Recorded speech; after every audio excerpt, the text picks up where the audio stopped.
Wow, Arema FC harus puas bermain imbang dengan skor akhir 2-2 saat melawan Persija Jakarta di turnamen Piala Presiden. Terlebih dahulu Arema ciptakan gol di menit 54 lewat Salim Akbar Tuharia, asis dari Loko Lingoy. Gol kedua Arema dicetak oleh Loko Lingoy sendiri di menit 67, asis Arkan Fikri. Lalu gol Persija dicetak oleh Gustavo Almeida di menit 84, asis dari Witan Sulaiman. Dan gol kedua Persija dicetak oleh Hanif Syabandi di menit 87, asis again Witan Sulaiman. Sebelum lebih jauh, aku gak pernah bosan-bosannya untuk ingatkan teman-teman, ketika teman-teman tonton video ini, jangan lupa tekan tombol like-nya. Terlebih dahulu kita bahas Arema FC dari sisi dimensi permainan yang ditampilkan oleh Arema FC setelah 2 laga berjalan, termasuk laga melawan Persija, tentu meningkat. Ya, meskipun saat Arema melawan Persija, Arema tidak mampu memenangkan pertandingan. Kita flashback sedikit. Arema saat mengandaskan Bali United, di situ permainan Arema cenderung bermain pragmatis. Meskipun sudah nampak sedikit bibit-bibit dari keberanian pemain Arema untuk bermain 1-2 sentuhan. Ya, tapi tidak begitu banyak. Nah, di situ pemain Arema akhirnya saat Bali gagal masuk ke daerah final third yang dimiliki oleh Arema, dipotong oleh pemain Arema, teman-teman. Nah, di saat itulah Arema langsung memberikan bola panjang ke sektor depan yang diisi oleh Loko Lingoy, dibantu sayap kiri ada Dedik, ataupun sayap kanan ada Salim Tuaria.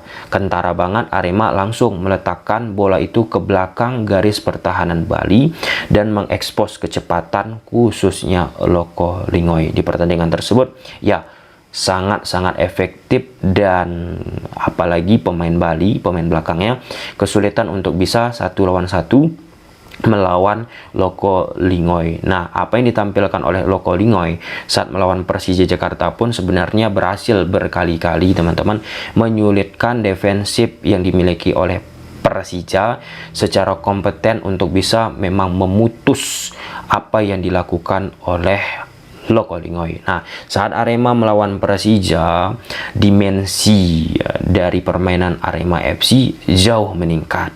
Nah, terkhusus niatan yang dilakukan oleh Coach Joel Corneli, pelatih Arema, lewat permainan bola-bola pendek. Aku menyebutnya halus banget, rapi, tertata, niatannya jelas. Oke, pada fase build up dari penjaga gawang tentunya Lukas Pregeri. 2 back di belakang Arema ada Saiful dan Choi. Fullback kanan ada Ahmad Maulana, dan fullback kiri ada Alfariji. Template banget sifat build up yang dilakukan oleh Arema, yaitu Julian Guevara akan turun ke bawah, masuk di antara 2 CB yang dimiliki oleh Arema. 2 CB itu siapa? Saiful sama Choi. Nah, dia masuk ke tengah. Nah, dari sisi pendekatan taktikal itu istilahnya Salida level Viana. Sudah sering kita sebut, teman-teman, itu dipopulerkan oleh Pep Guardiola saat di Barcelona, tapi penemunya itu pelatih asal Meksiko. Jadi banyak pelatih-pelatih di dunia, teman-teman, mengaplikasikan hal tersebut. Julian Guevara sebagai gelandang Arema masuk ke 2 CB tadi, tujuannya itu untuk menciptakan superioritas. Ada 3 pemain akhirnya pada fase build up. Nah, ada 3 pemain ya, ketika memprogresikan bola ke depan, baik itu ke samping juga akan lebih mudah. Nah, pada fase defensif, sifat bertahannya Persija kan gunakan shape 4-4-2 seperti yang sudah kita bahas. 2 pemain di depan akan menghadapi 3 pemain dari Arema. Nah, dan peran dari Julian Guevara ini sangat krusial akhirnya untuk bisa mensirkulasikan bola, dan ia memiliki kapasitas untuk melakukan hal tersebut, dibantu oleh Arkan Fikri. Dan aku harus angkat topi, teman-teman, di pertandingan ini Arkan Fikri jauh banget meningkat permainan ketimbang saat melawan Bali. Termasuk juga ada William nomor 10 dari Arema FC yang gila banget, sensasional banget, imajinasinya, intelijensinya, pergerakannya. Nah, lewat 3 pemain Arema di sektor tengah, Nah, di situ pemain dari Persija di sektor tengahnya kesulitan untuk menyeimbangi ataupun melawan apa yang dilakukan oleh pemain-pemain Arema. Sehingga apa? Enak banget, cair banget permainan Arema. Dari sektor tengah berani mereka untuk mengontrol, menguasai bola. Ketika mereka fluent di sektor tengah, akhirnya memberikan bola opsi ya untuk ke sektor sayap kanan, ke sayap kiri, itu terus direpetisi dan teraplikasi dengan baik, diulang-ulangnya aja terus menerus. Dan ya sepanjang ya kita bicara 45 menit babak pertama aja, dan lini tengah Persija memang nggak kelihatan dan terus diekspos meskipun Arema tidak bisa menciptakan gol. Tetapi secara esensi game plan kita bicara teman-teman, banyak peluang yang didapatkan oleh Arema FC di babak pertama, tinggal finishing touch. Dan ya Lokolingo yang mendapatkan kesempatan ini bukan saat menghadapi Persija saja, tetapi saat menghadapi Bali ataupun musim lalu bersama Arema. Ketika di final third, kadang decision making ataupun end passingnya, end produknya itu tidak prima teman-teman, yang akhirnya sangat amat disayangkan. Banyak kesempatan, misalnya ada Dedek Setiawan sudah membuka ruang, tetapi early crossing yang dilakukan oleh Lokolingai tidak begitu prima. Padahal kalau misalnya lebih bagus end product dari Lokolingoy, bisa aku katakan Lokolingoy menjadi salah satu predator yang gokil banget di Liga Indonesia. Dia punya kecepatan. Nah, profiling pemain cepat di Liga Indonesia itu sangat amat dibutuhkan. Dia punya holding the ball yang sangat kuat. Dia punya kemampuan visi misi yang bagus, tetapi end product yang dimiliki oleh Lokolingoy tidak begitu prima. Nah, terus direpetisi kembali konsep Salida Lavolviana build up yang dilakukan oleh Arema. Arkan ataupun William akan menciptakan koneksi teman-teman, dan selanjutnya Arkan dan William mensirkulasikan bola. Oke? Dan ya aku rasa yang menjadi perbedaan bagi Arema FC teman-teman setelah gol kedua yang dilakukan oleh Charles Lokolingoy. Di situ pendekatan ataupun pergantian ya dilakukan oleh Coach Joel Corneli, yang ternyata pergantian yang dilakukan itu tidak seimbang ataupun tidak setara dengan pemain inti, sehingga unbalance terjadi. Ketika unbalance terjadi, disitulah dominasi lebih banyak didapat oleh Persija, dan akhirnya Arema FC pun mau tak mau harus menerima hasil imbang. Ya, good job tentunya untuk Arema FC. Ini pelajaran yang sangat amat penting teman-teman kalau kita bicara level saat menghadapi Persija Jakarta. Ya, ada satu kelemahan yang tentunya yang harus disoroti, diperhatikan oleh Coach Joel Corneli. Apa itu? Ya, kita bahas, dimasukkan ya ke konteks Persija Jakarta. Oke, Persija Jakarta bersama Coach Carlos Peña gunakan pola 1-4-3-3 atau penyebutannya juga bisa menjadi 1-4-2-3-1. Ini hampir sama skematisasinya seperti saat pertandingan pertama Persija Jakarta. Nah, di video pertama yang sudah kita bahas, ada juga di kolom komentar yang menyebutkan, Bang, itu Coach Carlos Peña kayaknya bukan 4-3-3, pakai pola 3 back. Ya, tetapi sudah kita jelaskan teman-teman menggunakan skematisasi lewat YouTube Shorts, dan ya memang jelas di partai perdana Persija di Piala Presiden pakai pola 4 back di belakang. Nah, di pertandingan saat melawan Arema pakai pola 4 back juga.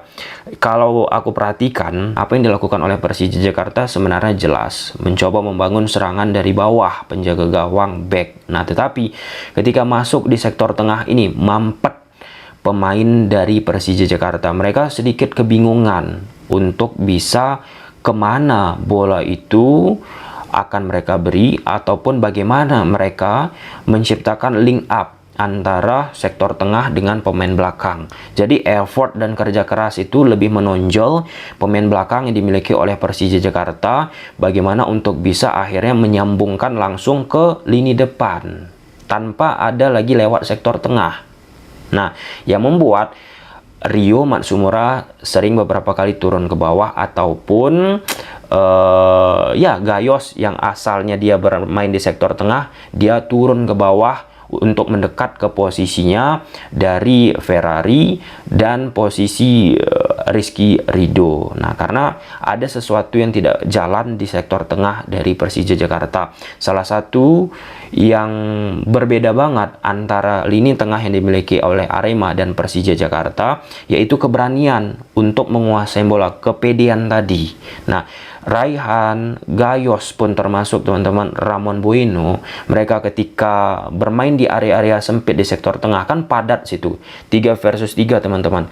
3 gelandang Arema, mereka pede bermain di bawah tekanan, under pressure, ditekan Persija, mereka tetap bermain 1-2 sentuhan. Sedangkan pemain Persija Jakarta, 3 pemainnya, Gayos, Ramon Bueno, Raihan, ketika ditekan, mereka akhirnya tidak begitu optimal untuk bisa mensirkulasikan bola, sehingga pendekatan coba ya dilakukan oleh pemain-pemain Persija Jakarta, contohnya winger kiri ataupun winger kanan yang masuk lebih ke dalam ke koridor half space, yang menjaga kelebaran itu. Misalnya fullback kiri ada Virgi Andika, dia naik ke depan jauh. Nah, di situ kan diharapkan oleh Carlos Peña memunculkan overload. Virgi Andika, Rio melawan Ahmad Maulana. Ahmad Maulana fullback kanan dari Arema bermain oke, dan itu diantisipasi berkali-kali oleh Ahmad Maulana pergerakan Rio Matsumura ataupun Virgi Andika. Hal serupa juga terjadi di sektor kanan. Rio Fahmi di saat Rico Simanjuntak yang menjaga kelebaran yang bermain di sayap beberapa kali juga masuk ke tengah ataupun turun teman-teman, menciptakan opsi passing lain, sedangkan Rio Fahmi akan bergerak ke depan. Yang sudah kita ulas berkali-kali teman-teman soal Rio Fahmi, termasuk musim kemarin ataupun 2 musim lalu. Rio Fahmi dari sisi profiling attacking-nya bagi aku tidak begitu mumpuni, harus terus diasah. Tetapi dari sisi defensif Rio Fahmi ini oke. Jadi kentara banget sikap attacking yang dilakukan Persija Jakarta ketika lewat fullback kanan ataupun fullback kiri. Virgi Andika ini kan agresif, Rio Fahmi attackingnya tidak begitu agresif. Nah oke. Nah, akhirnya apa? Rico Simanjuntak mencoba berjuang sendiri. Ya tentu akan sangat sulit karena Rico Simanjuntak akan berhadapan dengan Alfariji. Nah, Ramon Bueno seperti yang sudah kita ulas, banyak yang menyoroti aksi yang dimiliki oleh Ramon Bueno, khusus sebab pertama aku melihat tidak menonjol Ramon Bueno. Ya, aku nggak mau membahas lebih jauh Ramon Bueno teman-teman, tetapi itu sudah kita ulas di video ketika Persija mengumumkan Ramon Bueno. Nah, tipikal Ramon Bueno ini dalam tanda petik berbahaya banget di sepak bola Indonesia. Itu udah dicontohkan oleh Alberto Rodriguez. Dia dari Spanyol datang ke sepak bola Indonesia. Jadi aku harap teman-teman tontonlah video soal Ramon Bueno itu. Nah, biar ada mendapatkan insight baru dan biar nggak berulang-ulang apa yang aku sampaikan perihal Ramon Bueno. Nah, di babak kedua setelah di babak pertama Persija tidak jalan, beberapa pergantian dilakukan oleh Persija Jakarta lewat coach Carlos Peña tentunya. Gustavo Almeida dimasukkan. Gustavo Almeida memang cemerlang di pertandingan pertama. Di pertandingan ini pun menunjukkan hal yang prima. Menariknya Gustavo Almeida diplot berdampingan ataupun posisinya dekat dengan Marco Simic. Jadi ada 2 pemain striker lah ya, predator di lini depan dari Persija Jakarta. Nah, dengan 2 pemain depan, Simic, Gustavo, akhirnya membuat unbalance, berhasil mengacaukan defensif yang dimiliki oleh Arema FC 4 back yang mereka bangun. Pergerakan Gustavo, pergerakan Simic. Beda dengan cerita hanya Simic sendiri di babak pertama. Di situ Simic pun tidak begitu optimal, membuat gampang sekali Arema mematahkan apa yang dilakukan Simic, pun termasuk tidak adanya supply terhadap Marco Simic. Nah, masuk Gustavo Almeida membantu nih apa yang dilakukan Simic, termasuk juga Simic membantu Gustavo Almeida. Banyak space-space muncul. Jadi saling bersinergi antara Simic sama Gustavo. Meskipun aku fair aja, jauh banget tingkat ataupun ya dimensi yang dimiliki oleh Simic sama Gustavo Almeida. Gustavo Almeida rajin banget buka ruang, memberikan warna baru lah, sedangkan Simic ketika ada mendapatkan momentum bagi Persija Jakarta, dia tidak mampu memanfaatkan hal tersebut secara prima. Tetapi garis besarnya niatan dari Carlos Peña itu meletakkan 2 pemain di depan berhasil merusak kekacauan, menciptakan kekacauan di lini pertahanan Arema. Meskipun secara individual Simic jauh banget performanya. Lalu dimasukkan Witan Sulaiman dan Hanif Syabandi juga dimasukkan teman-teman. Di babak kedua permainan Persija mulai panas sedangkan Arema menurun. Nah, salah satu yang membedakan Persija Jakarta di babak kedua, bagaimana Persija Jakarta itu berani bermain di ruang-ruang sempit. Kombinasi dimunculkan, contohnya gol pertama dan beberapa peluang lainnya teman-teman. Itu beda banget kan ketika di babak pertama Persija enggan itu bermain kombinasi 1-2 sentuhan ketika ditekan. Nah, di situ di babak kedua lebih banyak dimanfaatkan oleh Persija Jakarta. Salah satu sebenarnya sisi yang banyak dan bisa diekspos oleh Persija Jakarta, posisinya Julian Guevara. Julian Guevara ini pace-nya aku katakan lambat teman-teman. Ketika Gayos ataupun beberapa pemain Persija lainnya mencoba mengikat Julian Guevara dan berhasil membuat Julian Guevara keluar dari posnya, ada muncul itu space di posisi yang ditinggalkan oleh Julian Guevara. Di situ Rio Matsumura masuk, tetapi aliran bola dari tengah ini menuju ke posisi boncos di area Julian Guevara itu nggak mampu dimanfaatkan. Akhirnya apa? Percuma aja. Sudah berhasil pemain-pemain Persija mengikat Julian Guevara keluar dari posnya di sektor tengah, tentu akan ada ruang, tetapi nggak bisa dimanfaatkan oleh pemain-pemain Persija sendiri. Ya, Kudela pun memberikan arti ya terhadap ball playing defender yang dimiliki oleh Persija di babak kedua. Jadi hal-hal kaitannya tentang bagaimana masuk ke daerah final third ini menjadi persoalan penting bagi Persija Jakarta. Baik itu harus tentunya memperbaiki pemain di sektor tengah, dan bagaimana pemain itu juga pede untuk menguasai bola. Jauh banget, kita harus fair teman-teman, jauh banget dari sisi kepedean untuk memainkan bola, untuk memegang bola itu apa yang dilakukan oleh Persija dan apa yang dilakukan oleh pemain Arema. Meskipun Arema drop, tetapi mereka lebih confidence. Arema ditekan oleh Persija, mereka berupaya bermain 1-2 sentuhan, passing-passing pendek, sedangkan Persija ketika ditekan under pressure-nya itu akhirnya bermain lebih banyak melebar. Nah, salah satu pendekatan yang sudah kita ulas bagaimana Carlos Peña ini kan efektivitas, agresivitas di lini depan. Nah, itu yang belum ditemukan. Nah, salah satu yang akhirnya memberikan warna itu ya Gustavo Almeida. Tetapi kan kita bukan hanya berbicara individu orang per orang, tetapi bermain sepak bola itu kan kolektif, kerjasama. Nah, itu dilakukan Arema, sedangkan Persija Jakarta belum begitu halus. Witan Sulaiman pun memberikan warna. Jadi dengan pertandingan Persija melawan Arema ini, Carlos Peña pasti sedikit banyak mendapatkan gambaran pemain-pemain mana aja nih yang bakalan mendapatkan potensi, yang bisa memiliki potensi luar biasa untuk mengikuti sistem yang ia miliki. Kita lihat perkembangan Persija di pertandingan selanjutnya, dan kita lihat Arema juga di pertandingan selanjutnya. Gimana menurut teman-teman? Coba silahkan tulis di kolom komentar. Bye.